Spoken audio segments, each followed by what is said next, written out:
لا لا، هادشي بزاف على الاحتفالات.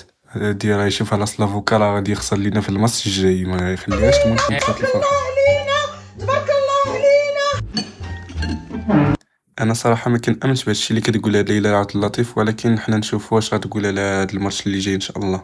أتوقع أن كأس أفريقيا التي ستنظم في المغرب لن يفوز بها لا المنتخب المغربي ولا الجزائري ولا التونسي ولا المصري، ورغم قوة هذه المنتخبات العربية وحماس جماهيرها إلا أن توقع يتجه بقوة نحو القارة السمراء، اش حيث تتقول؟ أتوقع أن المنتخب السنغالي سيكون هو البطل وسيحمل الكأس، ولذلك أتوقع أن اللقب سيكون سنغاليا هذه المرة. ايوا سيري الله يعطيك العافية يا لالا.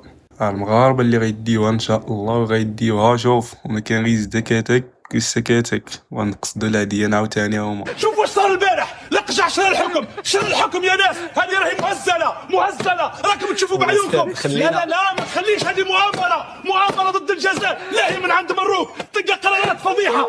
شوف هذا راه ولاو حاطين على القجا بزاف، راه ولاو كيقولوا هو اللي كيسجل الاهداف، هو اللي شرا الماتشات، هو اللي شرا المغرب، هو اللي شرا كلشي، ولا هو الملك تاع المغرب. بون، هذا النداء لشعب الجزائر عامة، جيشا، حكومة، اليوم فصاعدا. كيفاش فصاعدا؟ فصاعدا غير يعرف بعدا غير كيفاش دوي. رب الذي خلق السماء والأراضين لم يجنس مروكي هنا في الجزائر.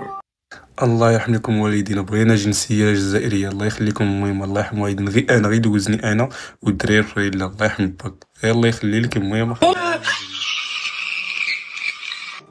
تحكم داي كاش خواضر سي ما تنفعش فيكم.